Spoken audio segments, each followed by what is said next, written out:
नमस्कार विद्यार्थी मित्रांनो, ऐकू आनंदे संस्कार गोष्टी या आपल्या उपक्रमात मी कस्तुरी कुलकर्णी तुम्हा सर्वांचं हार्दिक स्वागत करते.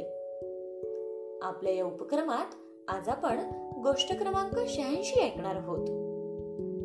बालमित्रांनो, गणित सप्ताह विशेष गोष्टींमधील आजची ही दुसरी गोष्ट. पृथ्वीच्या अंगी गुरुत्वाकर्षण शक्ती आहे असे ज्यांनी मांडले होते त्या थोर गणिती भास्कराचार्य यांची गोष्ट आज आपण ऐकणार आहोत. त्यांना भास्कराचार्य द्वितीय असेही म्हणतात.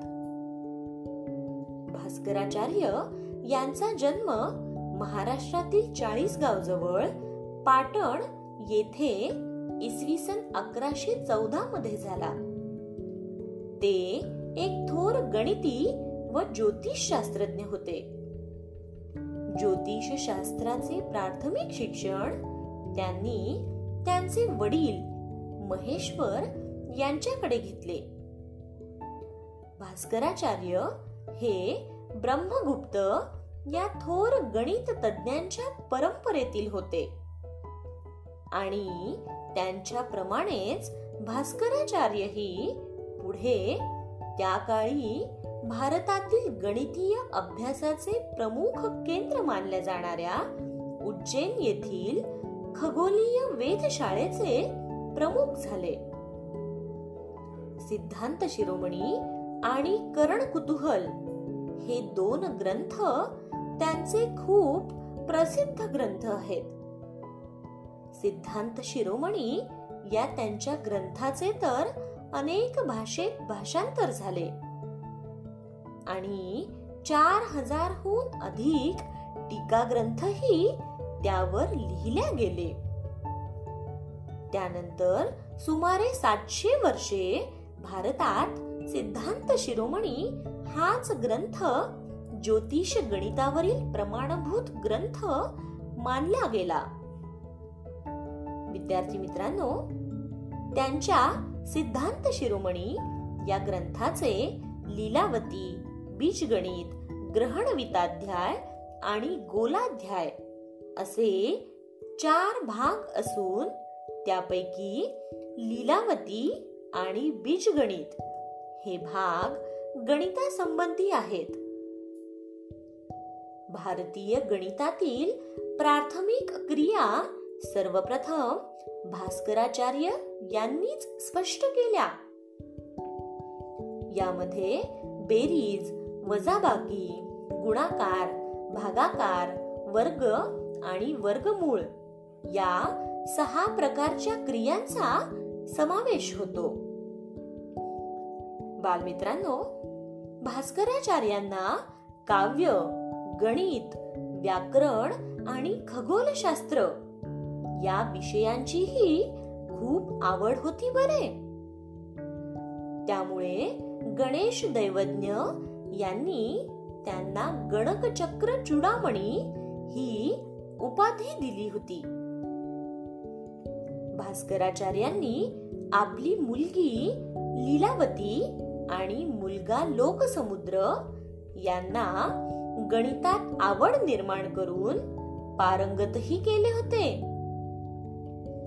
त्यांनी स्वतः लिहून ठेवले आहे की त्यांनी व्याकरणाची 8, औषधशास्त्राची 6, तर्कशास्त्राची 6, गणिताची 5, 4 वेद, भरतशास्त्रावरील 5 आणि 2 मीमांसा अशा अनेक पुस्तकांचा तब्बल 36 वर्षे अभ्यास केला.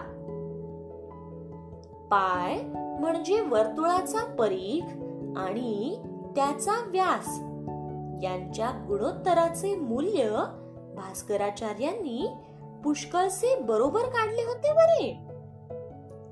दशमान संख्या या पद्धतीचा त्यांनी वापर केला होता आणि गणितात अनंत या संकल्पनेचाही सर्वप्रथम त्यांच्याच ग्रंथात उल्लेख आढळतो. एखाद्या संख्येला शून्याने भागल्यास येणाऱ्या राशीला खहर राशी ही संज्ञा भास्कराचार्यांनीच दिली. बीजगणितात आपण जे x किंवा क्ष हे चल वापरतो त्याची सुरुवातही भास्कराचार्यांनीच केली होती. गणिती आणि खगोलशास्त्रीय मापनांसाठी काही उपकरणेही त्यांनी विकसित केली. गोलयंत्र, नाडीवलय म्हणजे सूर्यघड्याळ, चाप आणि तुरिया यंत्रे, चक्रे अशी काही उपकरणे त्यांनी बनवली होती. बालमित्रांनो, आर्यभट्ट या उपग्रहाच्या अनुभवावर आधारित भारताने भास्कर 1 आणि भास्कर 2 हे उपग्रह देखील अवकाशात सोडले. गणित व ज्योतिष शास्त्रज्ञ भास्कराचार्य 1 आणि भास्कराचार्य 2 यांचे नाव या उपग्रहांना देऊन भारताने त्यांचा गौरवच केला. अशा या थोर गणितीचा मृत्यू उज्जैन येथे झाला असे सांगितले जाते. शेवटी त्यांना मानाचे अभिवादन करून आज आपण इथेच थांबूयात. पण बालमित्रांनो, तुम्ही मात्र भास्कराचार्य यांची आणि भास्कर 1 आणि भास्कर 2 या उपग्रहांची अधिक माहिती मिळवा आणि ती माहिती संग्रहित करा. काय करणार ना माहिती संग्रहित?